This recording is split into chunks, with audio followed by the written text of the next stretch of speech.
Hey, welcome to Caching in the Northwest. You know, this is the podcast from the birthplace of geocaching right here in the great Pacific Northwest. Now, it's Thursday at 9 p.m. Pacific, and they call me Chris of the Northwest. And we're going to talk about geocaches and geocachers from here and all around the globe. So, while you realize you can never say 99% of what you think, we'll be caching in the Northwest. There's just so many things to think about there. Just and yet don't say not. All right. Well, what I'm going to say is that tonight we're talking about different ways that you can get connected with the geocaching community. Don't cache alone. Connect with the community. Live audience, you know what to do. Hit the chat. Share your thoughts. We love to hear from you. But first, before we dig into all that topic, well, it's time to bring in our gregarious gorilla. Some say he was Cindy Brady's imaginary boyfriend. And others say he's been resuscitated more often than a Red Cross mannequin. All we know is he's called Land Monkey. Hey, you know what? Just to prove Chris wrong, I am going to say 100% of what I think tonight. So I'm taking all the filters off. I would, except that means I have to start thinking, and I don't do a lot of that. Good times. Good times. Good to see you guys. How you been? Good. How's Cindy Brady? I haven't talked to her for a little while. So She's never talked to you. I don't remember Cindy Brady's. I remember Jan Brady's imaginary boyfriend. It was George Glass. Wow. I don't know why. I'm not even going to challenge you on that because you're probably right. Oh, you know, there are some things that you just can't make up. Well, there's lots of things you can make up, but the time you lost watching TV. Yeah, there you go. You can't make that up, that's for sure. And you know what else you can't make up? You can't make up great support from patrons that help to keep a podcast coming. You know, this is our time where we had to remind everybody how much we appreciate them, how much we appreciate the support of our patrons who help to keep this podcast coming each and every week, and to our corporate Denali level sponsors. Well, first of all, that would be Land Sharks.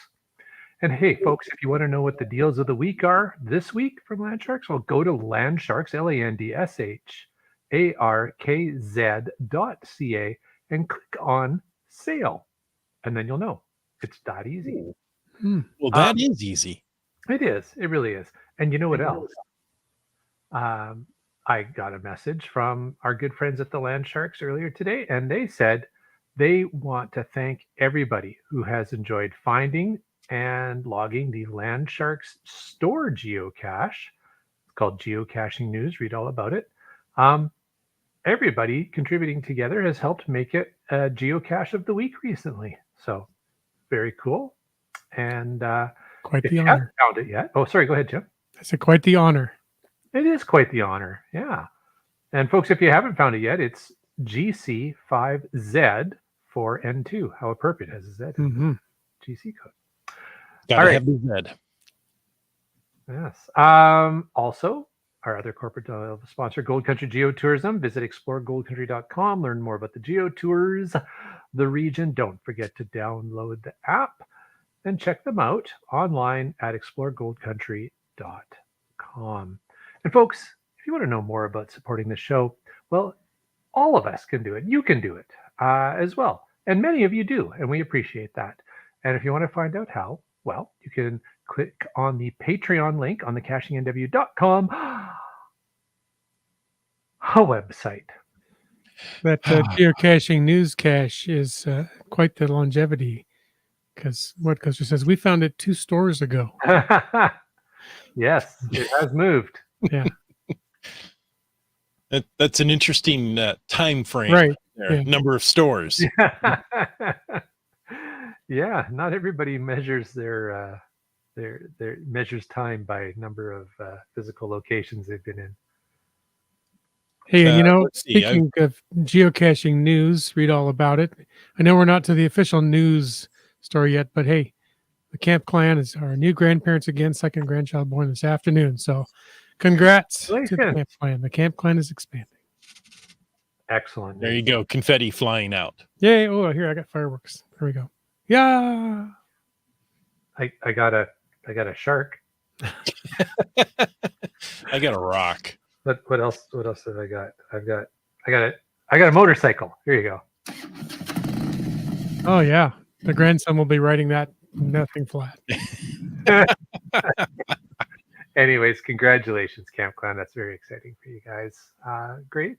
I'm glad everybody's doing well, I'm assuming. And yeah, very cool. Oh, and here we go. Even more Camp Clan news. That shark store read all about it cache was his 4,000th find. Wow. So Awesome. right on topic there. Way to tie it all together. Yeah. Put a little bow on top of that one. Okay. Is it my turn? Can I speak? No. Hello. Oh, I was going to tell you this other story. Yeah. Okay. What's No. that, Jim? No, go ahead. I got I nothing. was just going to tell you. Well, actually, I was going to ask you something. Yes. Can I start your Anybody motorcycle? wanna- Can I start the motorcycle? Is that what you're going to ask? You can. Oh. There we go.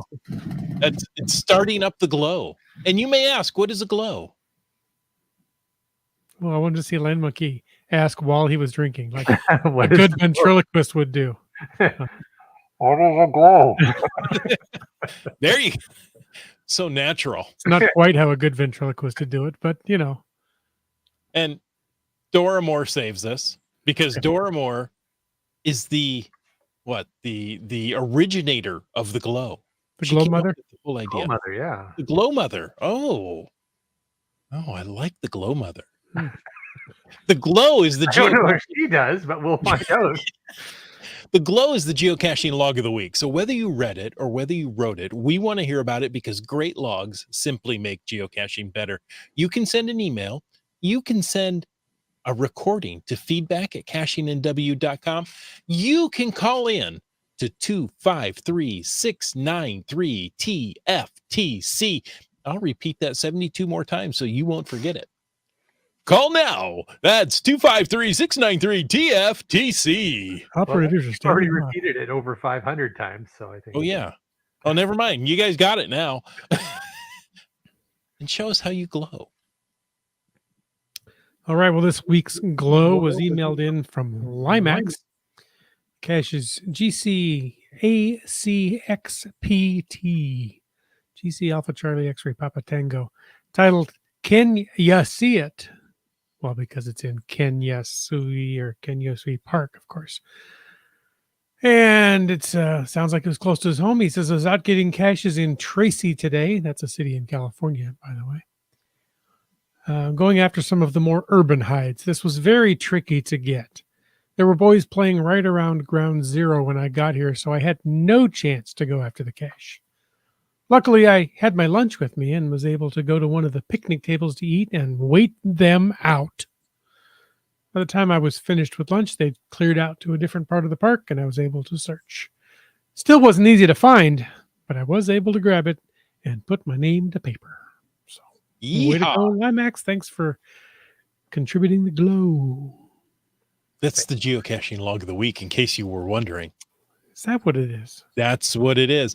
And if you want to connect with us tonight, use the hashtag connect to add to tonight's show. See how natural that is? Mm-hmm. And if you want to FATAS with us, all you have to use is the hashtag FATAS. And I think I just made an acronym of verb. I don't know if you can do that. Why not? I think that even might stretch the rule. It's done now. So Okay. It's your podcast, man. You can do whatever you want. Oh, well, then let's be FATASing in a little bit. Indeed. So use the hashtag FATAS if you want to bring up something in the after show. But right now we're jumping on to news. And this comes from Como4 News. Lou Whitaker, a legendary American mountaineer who helped lead ascents of Mount Everest, K2, Denali, and who taught generations of climbers during more than his 250 trips up Mount Rainier, the tallest peak in Washington State, by the way. He's died at age 95. Wow. Very interesting history if you don't know. I would take some time. There's actually a book about his life. He wrote A boy, book. a book. It's when you write a book, it's a book. Uh A biography? there you go. That's what I was coming up with, but you know, that's still a book, is it not? In the general sense Absolutely. of the It word. should Yeah. be. So Lou Whitaker and his twin brother Jim, who in 1963 became the first American to summit Everest, grew up in Seattle and began climbing in the 1940s with the Boy Scouts. You know, that's when the Boy Scouts really did things, right? Like climb mountains. Mhm. Every mountain? I'm sure he got a badge for that too. They ford every stream? At 16, they summited the 7,965 foot Mount Olympus. Now, I don't know what that is in Meters. meters, but lots. A third of that. The highest peak in the Olympic Mountains west of Seattle. They also began participating in mountain rescues, including the search for 9 troops who had parachuted out of a military plane over Mount Rainier in a storm. Lou Whitaker saved dozens of lives during numerous rescue efforts over his career. He also took thousands of clients up Mount Rainier, survived avalanche, severe storms, and other harrowing episodes. When a Seattle Times reporter asked him in 1989 why he climbed mountains, he replied, "If you have to ask, you wouldn't understand if I told you." Fair enough. That is the answer to so many things in life. Yeah, I exactly. thought the answer was just because it was there or something. That's kind of what I thought. Yeah, because That's Edmund Hillary's answer. Yeah. Mhm. There you go. All Very cool. right. Well, I'm sure he'll be missed. Yeah. Well, I mean, very, very cool. Yeah, not very cool that he's passed, but a very cool life, a very amazing Exactly. life. You know, it's funny. I didn't know he had passed when you said the name Lou Whitaker. I was like, that name is familiar. Where are we going with this? There you go.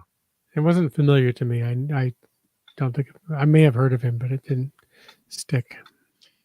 I had a couple of friends. I suppose I still have a couple of friends. You know, well, you guys count somewhat. Thanks, I think. Yeah. No, before I got married, you know, the friends that you had in like, you know, your single life, not a lot of them carry through to your married life. At least that was true for me. Anyway, there were these 2 brothers that were guides on Mount Rainier.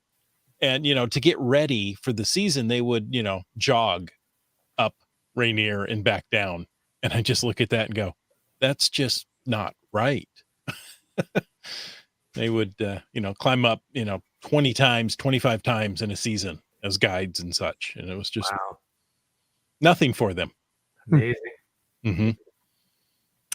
I cannot say the same of myself. So You haven't You don't jogged have any friends? recently, No. Jim? No. I would take the escalator, the motorcycle, or the helicopter to the top. But Helicopter seems like a good way to go. seems like it. Oh, wait, he's got the motorcycle all ready to go. Is that the mountain climbing motorcycle you have there? You know, it's many things. It's an engine that powers a whole bunch of different things. It's just whatever I happen to put the engine in. Very cool. Let's pull this up, and good old Seabiscuit says, first of all, it's not you guys, but I'm falling asleep from my long drive across the state. Plus, I grabbed a few caches. Night, gang. Good night. Sure, it's not Well, us. Mm-hmm. It's Chris. We know. It's all I right. know. She is. She Yes, said she's in- earlier.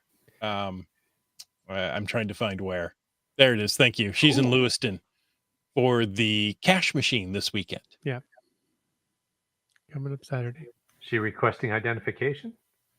Yeah. Yeah. Mm-hmm. Okay. Lewiston, interior diameter. I don't think that's what the ID stands for. That's ID and OD. That's what I was. Yeah. Okay. They were also crew members on ID Captain is an Neil's ship. I think. acronym, isn't it? If you think about it, that Yeah. the I stands for I, and the D stands for identification. So it's kind of like the D's doing all the heavy lifting there. Sigmund Freud just mispronounced it as id. What did he know? Exactly. And I think Heidi and Odie were crew members on Captain EO's spaceship too. Oh, Interesting. there you go. Lewiston is hometown for Komakino. Hey, there you go. That Wow. explains a lot, actually. It does. Full circle there. Very cool. Look at the connections being made. There you go. I left this out of the article just because there wasn't a lot of detail, but Jeannie says Whitaker became the first full-time employee of REI, Recreational Equipment Incorporated, and was the corporate and the company's CEO in the 60s. Wow. I didn't know about the CEO. I know he became a manager, but I didn't know it was the first full-time employee. So very cool. Thanks, Genies. Yeah. I mean, so lots of ties here to the Northwest. Yeah. They've got a couple of employees now. Yeah. At least 2 now. Yeah, just a few. But never in the right department when you need them. All right. All right. Well, other news, Yes. staying in the Northwest here, things are getting ready for the 7th annual Fraser Valley Cache Bash. It's coming up just a month away. I know that because today's date is 4/4. And the date of this is 5/4. Figure that 1 month thing out in my head. Yes. Wow. 4th of May on a Saturday, all the new caches get released. And the kickoff event will be 4 p.m. that afternoon. I'm sensing a 4 theme. So I think you should go out that day and find 4 caches. That's right. Well, I think we're also sensing a bit of a Star Wars theme with May the 4th. Oh, okay. But go on. It's mere minutes from the border crossing, so why not plan to enjoy a day of Fraser Valley geocaching fun? The event, I think that's the event, is GCAMB40, Alpha Mike, Beta, Bravo 40. You can find out more on the Fraser Valley Cache Bash website at fraservalleycachebash.prylang.com. What? Or you can just Google Fraser Valley Cache Bash. Fun. That link is popping up in the show notes or in the chat. Awesome. And on the screen right there. Thanks. So yeah, go check it out. I've heard it's a lot of fun. It is a lot of fun. Looking forward to another fun season of refreshing the game board in the Fraser Valley. Other awesome things that I'm looking forward to also in the month of May coming up. It's almost time for season 2 of North Shore Search and Rescue. If you enjoyed season 1, it's taken them a little while because #COVID, but season 2 is coming. It'll be airing on the Knowledge Network starting May 28th. Until then, you can watch season 1 at knowledge.ca/program/search and rescue North Shore. Or again, just Google North Shore Search and Rescue Or ask Jeeves. or ask Jeeves. Oh my goodness. I saw one of those old search engines popped up, and it's something I was discussing the other day. It was weird. Alta Vista. Actually, it one of those, and it's actually in use still. Like it still operates, and somebody used it for something. Like that's just weird. There are others out there, but yeah, Google and Bing have kind of hogged all the. I liked Alta Vista in the day. Yeah. Alta Vista, ask.com. Ask. And of course, Yahoo. That still exists. Yeah. I don't remember what that other one was. But Chris, why don't you keep us going? I will. You know what? Tonight, we're not talking about search engines from 20 years ago. No, we're talking about something new and fresh right now. We're talking about ways for cachers to get together. Whether you're a new and fresh cacher or an old and grizzled geocacher. Why are you looking at me? Are you talking about the way they smell? Well, let's go on. Whether it's Axe or Aqua Velva, whatever body spray you were using in the day, you can get connected with the geocaching community. That can be close to home. That can be around the world. We're going to start off on this topic, assuming that you're somewhat new to geocaching, and going to share some tips on how to connect with the geocaching community, the live audience, and listeners that come in a little bit later. It could be a month later. It's okay. Share your thoughts and tips with us on how you can #connect. Very cool. Yeah, you came up with a very quick way of quickly separating sets of generations there. Aquavelva or Axe body spray. That really highly definitive of a generational gap. There's something about an Aquavelva, man. And wasn't there like Brute right there in the middle? Brute by Fabergé. Yeah. There you go. Oh, too funny. All the odors and what Custer says, that's what it means. He has a certain air about him. Right. Well, I've been told I was built upside down because my nose runs and my feet smell, but all right. Well, hey, getting connected with other geocachers can be a lot of fun and just bring more to your geocaching experience. You may be asking yourself, what are some reasons to get connected with other geocachers? And yourself may reply, well, how about to learn more about the game and local hides? Because you may think you're smart, and you are, let's face it, but you don't probably know everything. Just going to go out on a limb there and say that. So you can learn more by talking to others and check out local hides, see what somebody else's experience has been. You can probably learn more about with talking with others than talking to yourself, as these questions have been posed. Probably. Yourself. Yes. I'm just thinking out loud. There you go. Since now that you're thinking. I'll stop it. No, that's all right. I thought we all agreed no filters tonight. Oh yeah, that's right. Yeah. I forgot already. I filtered that out.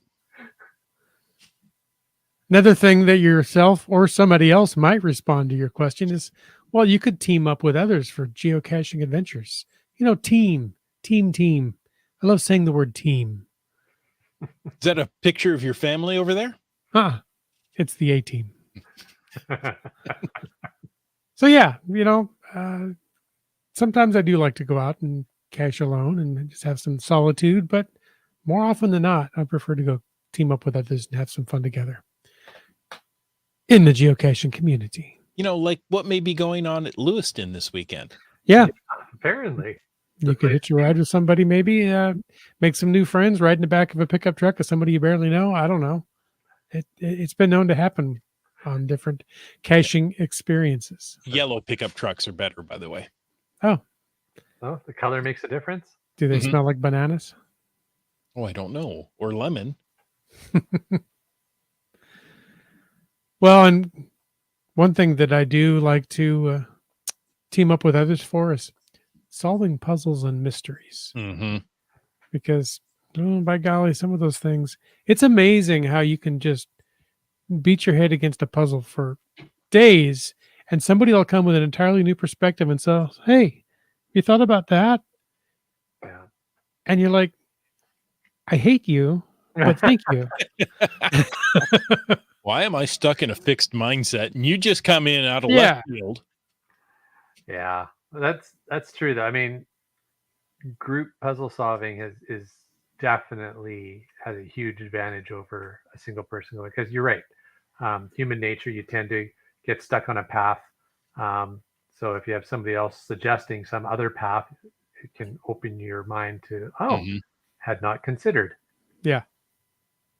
So that's a great suggestion. Or just ask Mrs. Land Monkey, and then you're done. Well, that's what I do. Myself is out of ideas, though. Anybody else got any other reasons to get connected with other geocachers? Well, I'm sure there are other reasons yourself. Myself, I said. I think one of the best way to connect with other geocachers is events. Yes. Right. Which is often where I've done some group puzzle solving at events. Exactly. Now, there are different types of events, and going to your first event, that can raise some anxiety in some people, right? I don't know if I fit in. I don't know any of these people. I don't know what they do. I've heard some geocachers are weird. Do I want to actually, spend time with them? And then you meet people like us, and then that erases all doubt. Yeah. They are definitely weird. And no, I don't want to spend time with them. So, it can be a bit anxiety ridden the first, second, even third time you go to an event. Yeah, for sure. So, you guys have any tips to help ease that anxiety for that first time event goer? No. Oh, okay. Oh. Good luck. Sucks. Just do it. Yeah. Just take your anxiety pills and hope for the best. Just jump in with both feet. Yeah. Well, and in a way, I think that is the best advice. Jump in with both feet. But, well, I guess first of all, you have to know that the events exist. So if you Mhm. are new to this podcast, maybe you're new to the game of geocaching, maybe somebody pointed this podcast out to you, and we thank them for doing that. But first, you need to know about the events, where and when they are, who the host is, and this is going to come in handy later. So stay tuned for that. Oh, But check your geocaching map for the icon that looks like a little speech bubble, or check that calendar on the right-hand side of your geocaching.com dashboard, and click on those events. Check the location, the date, the time. That'll all be right up at the top, and you can take a look through and see if there's one that works for you. Indeed. You can, as you mentioned, the calendar on the profile page. That's where I usually go first, because Mhm. you can filter that to your region and see what's coming up and see them in a nice graphical calendar layout. So find out one that matches up with your social calendar, and then here you go. Log a will attend. What? It's just like logging a find, except it's a different style, but it's the same process. Type your comments in there and submit it. It's like an RSVP to an open invitation to this event. It lets the hosts know that you're planning to come. Sometimes the hosts host an event where space might be limited, or it might change something about props, or which room they use to host an event or something, if they know how many people are coming. It really helps to plan things, because who of us hasn't hosted a party and all of a sudden more people showed up than you thought, and then wait a minute, I'm all out of hot pockets or something. Oh no! Or you have 17 large cheese pizzas left over. Right. Right. Yeah, it happens the other way. No, you're usually left with the vegetarian pizzas, but Oh. yeah.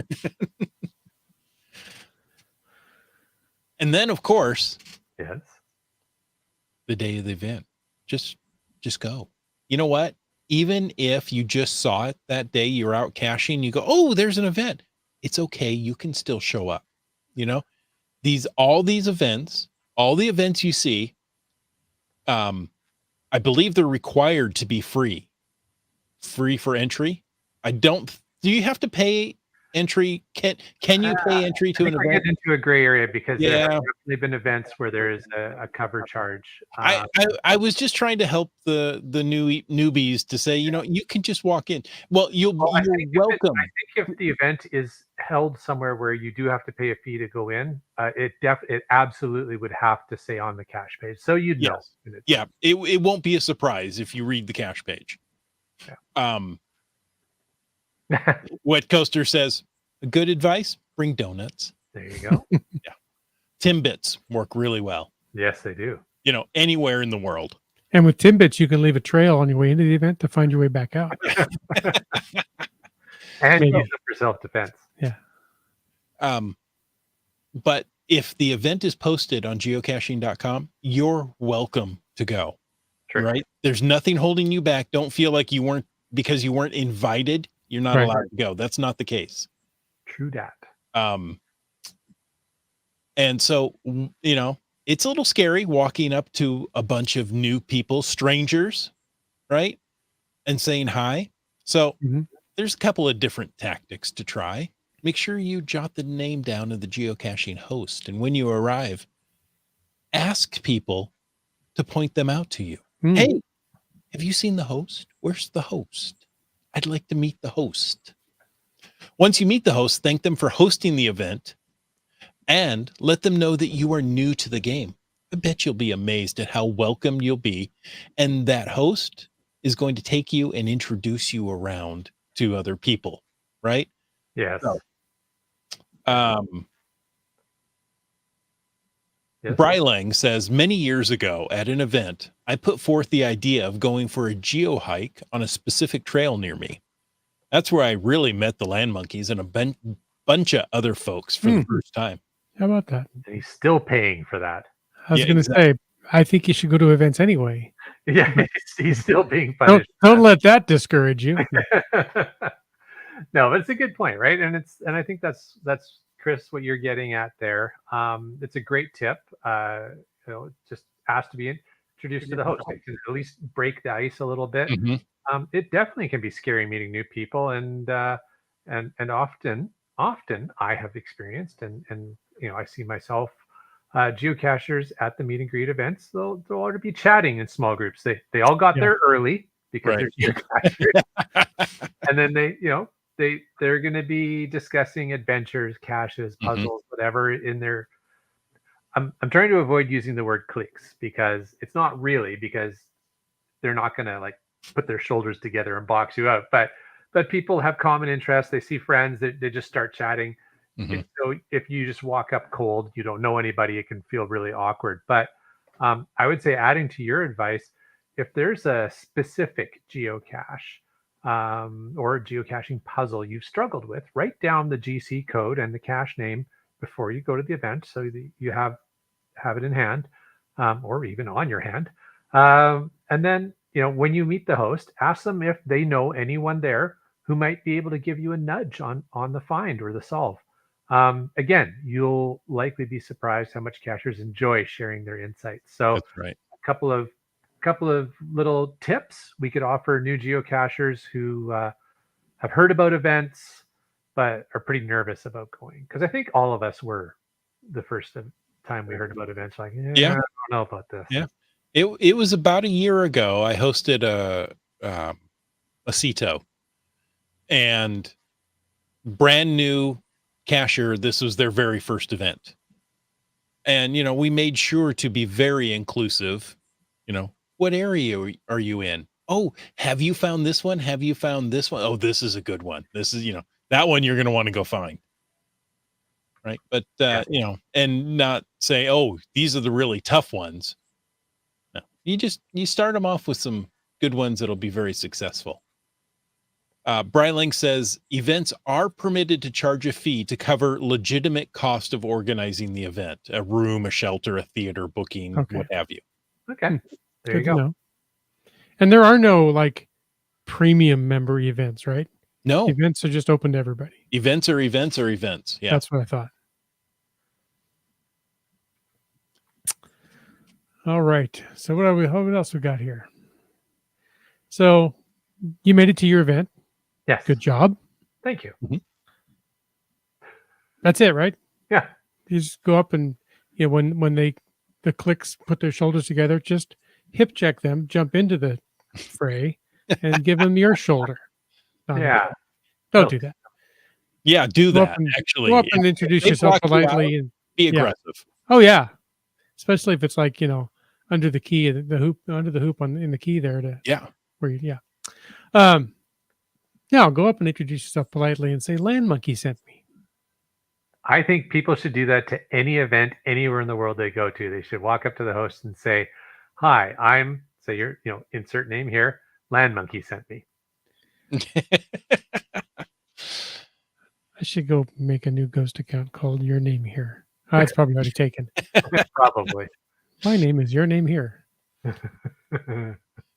So you've chatted now. Oh, there you go. Kitty Quest said the first event that she attended was a CETO. There you go. Good way to start. But anyway, you hip checked in there. You tackled a couple of people, and gave them I can't say those words anybody. Whatever, noogies. How about noogies?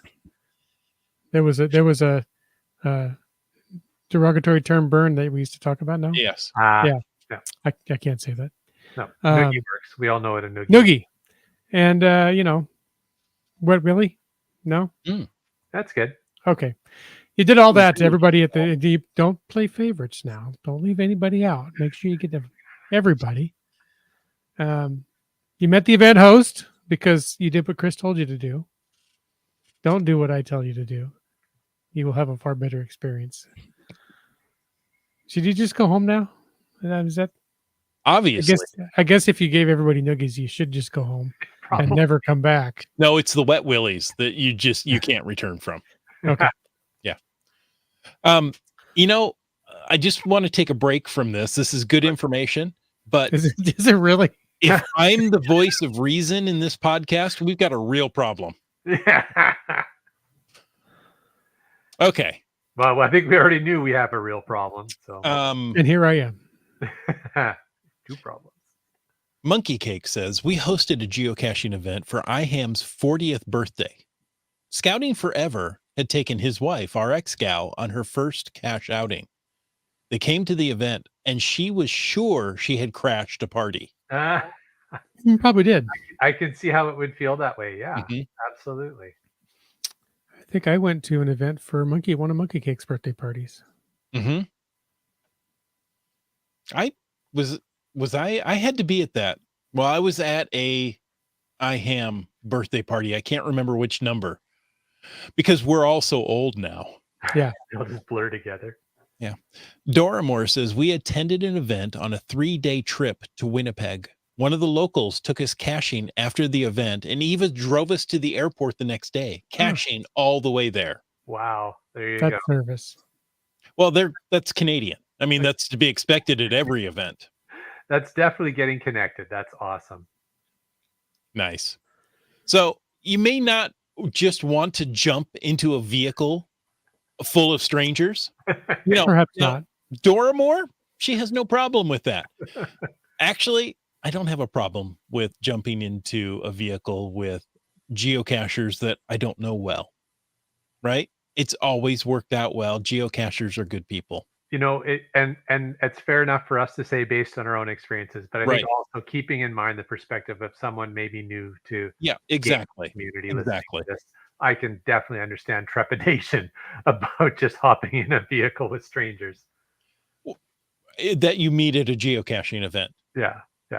I'll tell a little side story here. Okay, please When do. we first met the land monkeys in person, I was wondering if this is where you were going. It was at an event. it was at an event. And from there, we left Tacoma, went to another state, out into the middle of the woods to geocache. And my wife says, are you sure you want to get in a vehicle, cross state lines, and go out in the middle of nowhere with people you really haven't met yet? Foreigners, no less. Yeah, exactly. Canadians? Really? Is this a good idea? Well, yes, of course I do. I think Mrs. Land Monkey had the same questions about us. I think you did. However, it all worked out for the best. Did it? No, yeah, it did. So, okay, maybe you don't want to do something like that.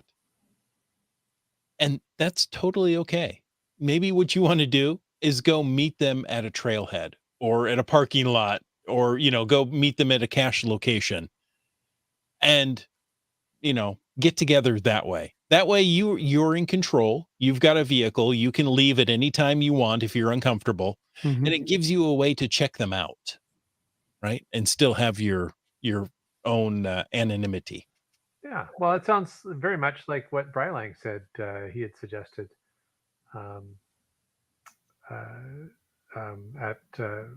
when he first met up with us and some others for that. Mhm. Oh yeah. He suggested same idea.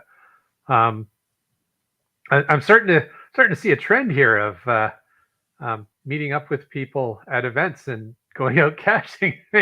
maybe people should go up to the host of the event and say Land Monkey sent me. I'm really starting to feel like that's just what should happen. Nervous Energy says, I went to my first event last summer and saw Chris from the show and forced a hello. It still feels pretty awkward for me at events, but the more I go, the now I'm realizing how welcoming everyone is. That's awesome. That's And great. Nervous Energies is a great guy. If you get an opportunity to meet him or his family at a geocaching event, make sure to say hi. And yeah, just check in and see what he's up to, because he's always up to something cool. So That's right. He is. And you know what? To me, it didn't seem awkward at all. cool. He seemed very confident, very natural. So Awesome. Bunch there of you great go. You did content. good. Bunch of great content in here. Wet Coaster, very active tonight, says caching events may be the only place these days where you can go not knowing anybody and end up in a car with several of them within the hour going to find a geocache. Fair enough. It's Yeah, true. that's a good point. Doramore says we got into a 4x4 pickup with strangers at a Gold Country event. They took us to the top of a mountain we'd never have gotten to in our own car. And did they bring you back down as well, or just leave you up there? Well, and funny. I love this. Oh, nice. Yes. Marcy says events are where you go as strangers and leave as friends. That's awesome. Absolutely. I was going to say, speaking of Gold Country and mountains, they're still there. Well, you got good reception up there. Yeah, can somebody please go pick up Dora Moore? If you're listening to this, please pick up Dora Moore. She would like. Yeah, even if it's 6 months from now, Yeah. she still needs a ride probably. Oh, that was funny. Well played, Dora Moore. That was awesome.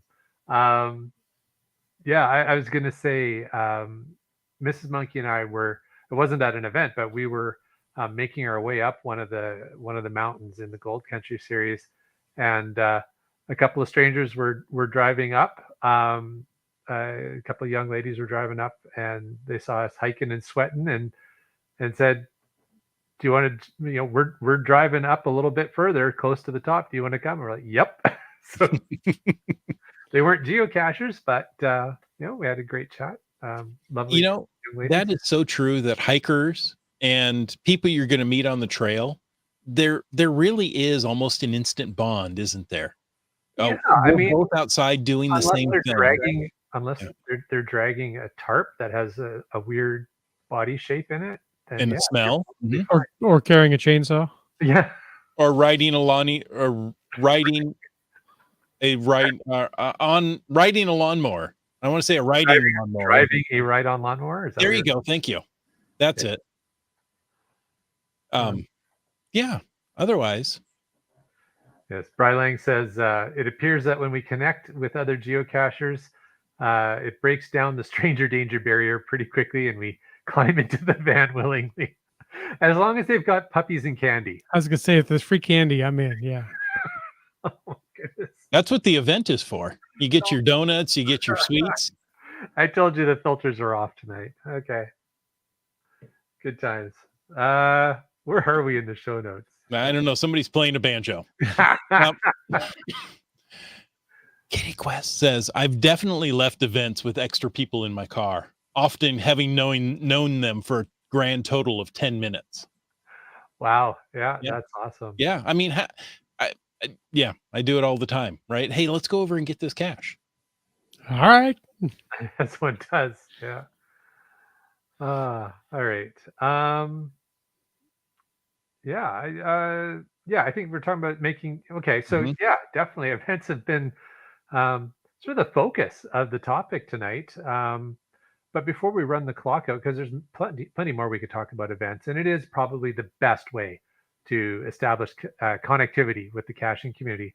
But other than the face-to-face connections, which are, as I said, probably the best way to make connections and make new geocaching friends, there's other options available for connecting with the greater geocaching community. What are we, more of the lesser geocaching community? Yes. Yes, I was going to say the lesser ones would be Thursday night at 9 p.m. These three lesser hosts on the thing. But no, we have already have a great experience here, a great group of people, community of listeners, and they're active in the chat. Like just Carlo, who wants to know, what are people's experiences with social media, like Facebook groups and such? I'm more of a spectator, rarely adding comments. My general statement about social media is if you're not on social media, don't start. But if you are, there are some great resources out there. Mm-hmm. Yeah. I made a post on April 1st on Facebook to the effect of I'm going to get the wording wrong, but I said something along the lines of April 1st is the day that you can't believe anything on social media. I said, oh, just like every other day. But the difference is, so there's social media, there's kind of two things. there's like opinions on social media, and you can take them or leave them. Um, there's all kinds of expressions about what opinions are like. But the other thing is there's communities, and I think this is what Carla was getting. There are communities, and generally communities are pretty good places to be in social media when it comes to geocaching. Now, like any community, there's going to be a variety of personalities that are taking part. So your mileage will vary, but for the most part, the majority of people are pretty decent people online there as well. And if you want to find a place where people are awesome online, well, that's our chat group. Yeah. Right here every Thursday night. And this chat group, like other, I'm going to go out and say quality chat groups, have really good moderators and good self-moderation. So there's people here that every now and then some objectionable content pops up in our chat, and it's gone sometimes before I even notice it. Yeah, I look down and go message her, and I'm like, oh, well, great job for that. Whoever did that, thank you. So yeah, the ones that are just an absolute lawless free for all are not the ones you want to hang out in. But no, most quality ones are moderated at some level. Yeah, but I think it's definitely a good point. We've got some awesome people in our chat tonight.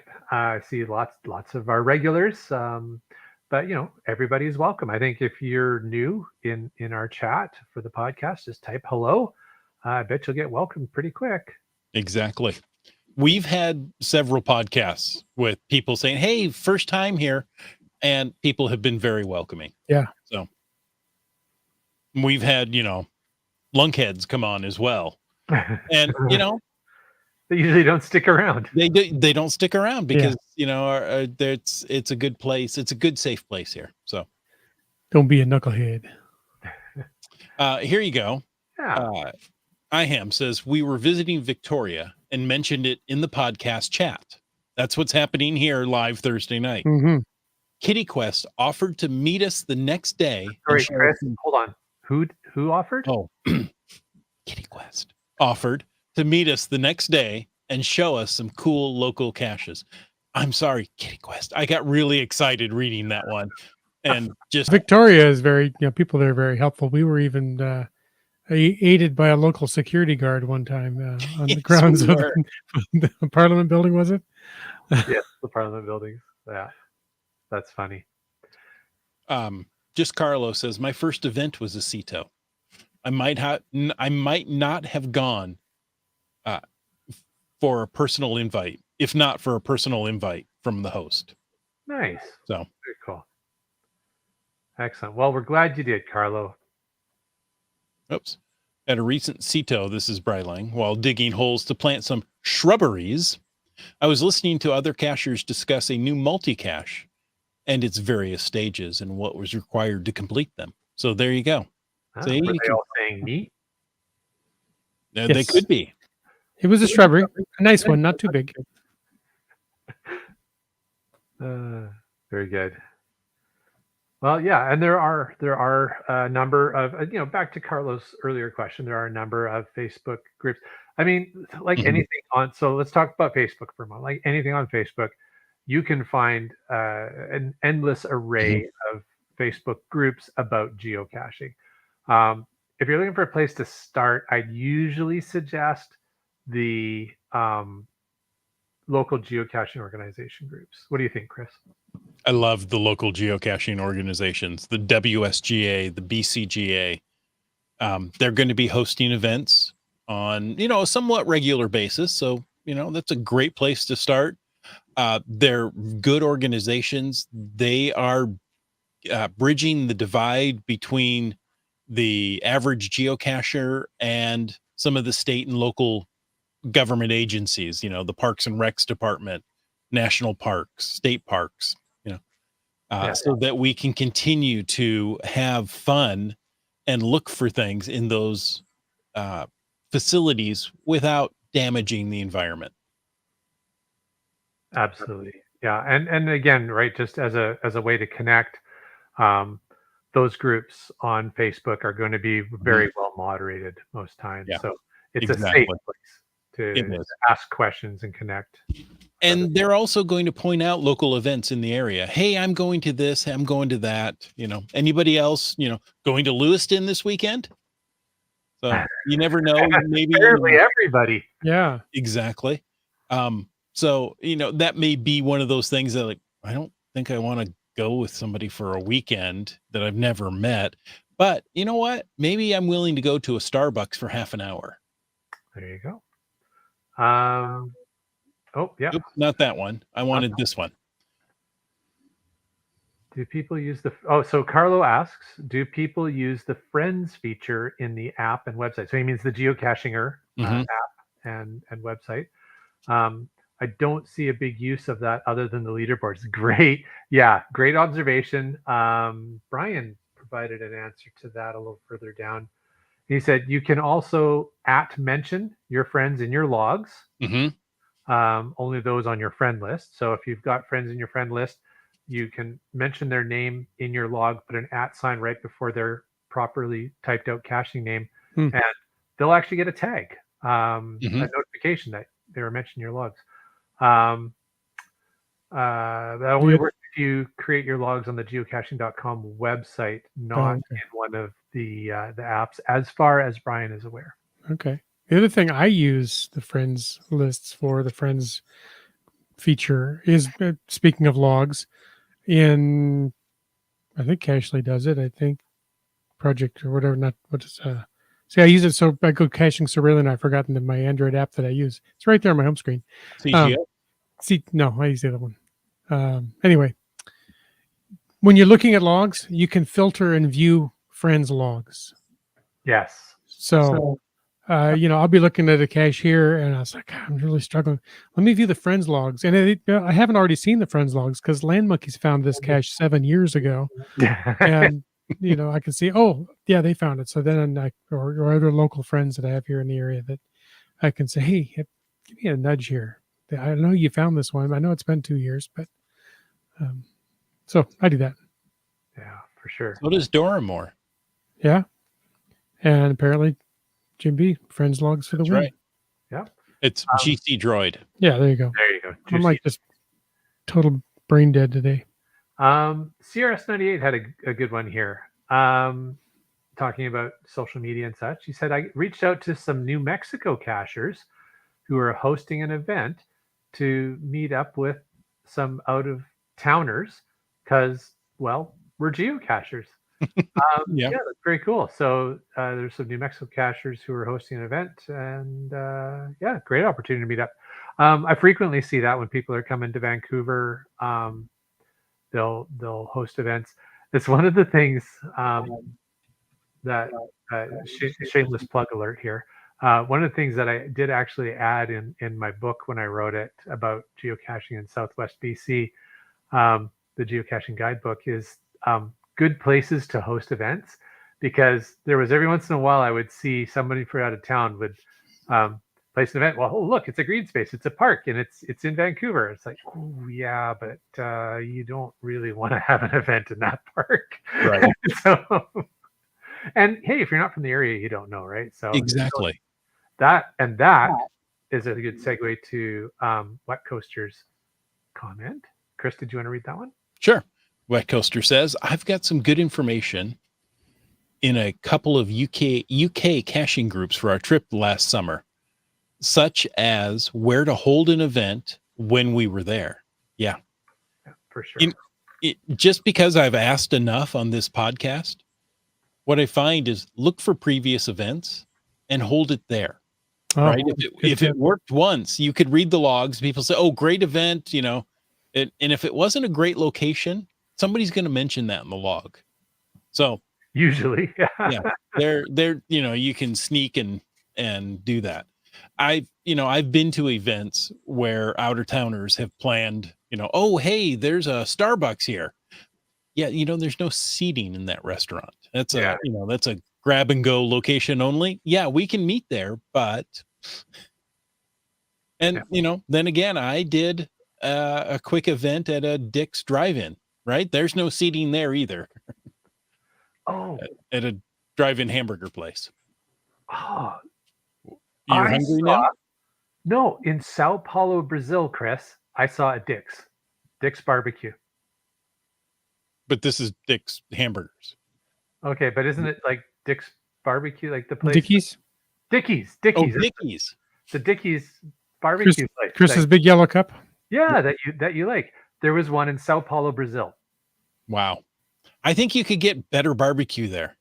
I bet it was amazing. I didn't go. I was in the nicer restaurant across the street, but I saw it and I took a picture. I got to remember to send you that picture. So I thought of you when I saw it. All right. Well, thank you. I'm touched in the head. Nobody's arguing with that. Nope. Awesome. Yeah, lots of great feedback. Yeah. Okay. So run the clock out here. Gonna do one more thing from Okay. Brylang about events because I started off there and I shouldn't have, and I just want to close the circle. Events must be open to everyone, but there can be limitations placed by the venue, right? Fire marshal limits on occupants, for example, number of seats in a theater, Sure, different things. Number of people allowed in the elevator that you're Right. hosting the event in. Exactly. and don't yell FTF in a crowded event. That's right. Bad thing. So there you go. I kind of got off track there in the beginning, but I think we landed this plane. Absolutely. Well landed, my friend. Yeah. So it sounds like if you're new to the game of geocaching, you want to try and figure out ways to connect with people, look at events. Events are probably the best way. And if there aren't any events coming up in the area that you live and geocache in, sorry? If there aren't any, host one. That's right. Well, I guess that's the option, but that's a real stretch for some people if they're new to the game. But then second best is connect with your the Facebook group for your local caching association. But the best option is try and get out to an event. I'm going to throw out another option. Okay. If there's a cache you really want to go to, but you're nervous about maybe the hike or the area, put a note on the page. Hey, I want to go out and find this cache. Anybody want to come with me? So, yeah. And you'll get a little group right there, just out of nowhere. They'll form around that. So, good idea, folks. Thanks for taking the time to tune into this episode of Caching in the Northwest. We hope you enjoyed it. We do. We really do. And we want to take a moment to thank Landsharks, LANDSHARKZ.ca, and Gold Country Geotourism, our corporate Denali level sponsors. Landsharks is the outdoor adventure and geocaching store. Check them out online. They're shipping those online orders daily. And for absolutely amazing geocaching adventures, check out exploregoldcountry.com. And we want to thank all of our faithful Denali level supporters. That's, of course, Landsharks and Gold Country Geotourism, but also Groovy Owl, Cool Cow Cachers, and Cachly, the geocaching app. If you want to know more about supporting this here podcast, well, we appreciate your interest in supporting us. And we would encourage you to go click on that Patreon link on the CachingNW.com website. Like our friend from BC, known as BC Rock Crawler. It's a very interesting delivery on that one, Chris. Oh, I'm not going to match the delivery, but we also appreciate green words. And mountain bike. And M-Nerve. GSM times 2. CRS 98. J-Car. The Camp Clan. More grandbabies there. There you go. The mother of the glow. The glow mother. The glow mother, Tora Moore. It's kind of like the godmother, right? Yes. That's what we're going for, just in case you were somehow offended by it. Oh, there you go. She'll make you glow. You can't refuse. And then, of course, we have Peach of Washington. And Segehove. And Butterfly Girl. Gas Station Tuna. And Teus. GeoNav Pro. Geocaches. Boomer 365. Team Noltex. MC3 Cats. Alarabrick. You Talks to Rocks. Seabiscuit. How about Would-Be Island Gal? How about Chris is in so much trouble? B Pendragon. She's okay with it. Okay. Korsgott. Railroad. Another new one. Another Awesome. one, yeah. Kid Vegas 19. Flagman. Kitty Quest. Another new one. GeoBirder. Ari. 54321. Nervous Energies. Wino Seattle. Trexer. Limax. Thanks for the glow. Skyhawker. Just Carlo. UDAC.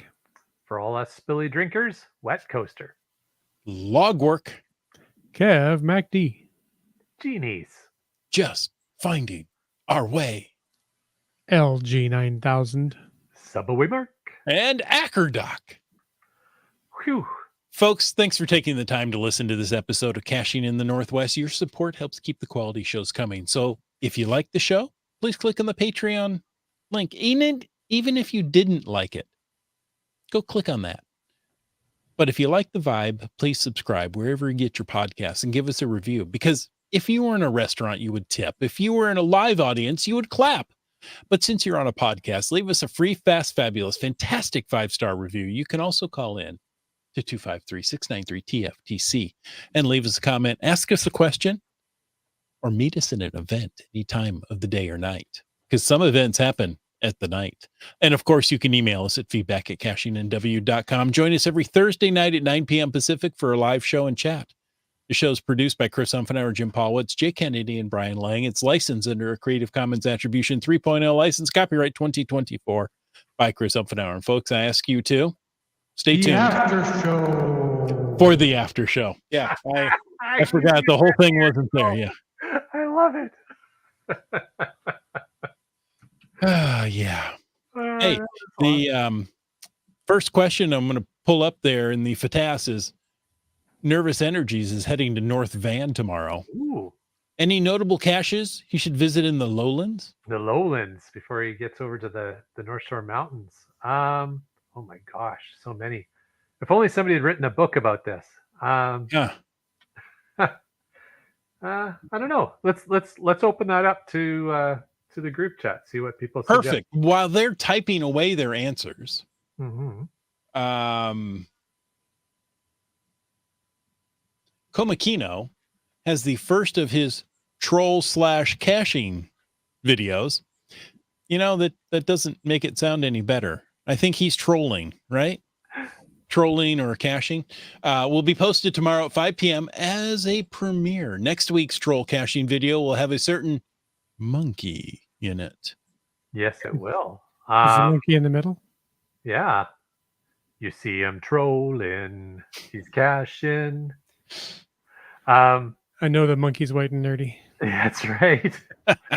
On that note, I've got a video coming out on Friday as well that's going to have a certain Komakino in it. So there's Almost some- like this was coordinated. Was this planned? It was. Well, semi-planned. Yes. Okay, let's see. Wet Coaster says the only place these days where you can go not knowing anybody and end up in a car with several of them within the hour is going to find a geocache. Yes. At a caching event. Yeah. Yeah. You don't find that very often anywhere else. No, Oh, no. I mean, you know, there are some really good groups out there. You know, there are hiking groups, there are biking groups, there are, you know, all sorts of social groups. And, you know, there's a certain camaraderie and, you know, you can get along pretty well, pretty quickly. But I think geocaching may have them beat. I think so. I would agree. Oh, here you go. Whoop. Sorry, go ahead, Chris. So Do nervous you energies. like You to like climb to climb trees? trees. Yeah. Dora Moore is suggesting GC78J3H. I'll have to take a quick look and see which one that is. But there you go. So there's a suggestion. I mean, I think that the default that we all do, which is search on favorite points, can Yes. never go wrong doing that. Oh, I know.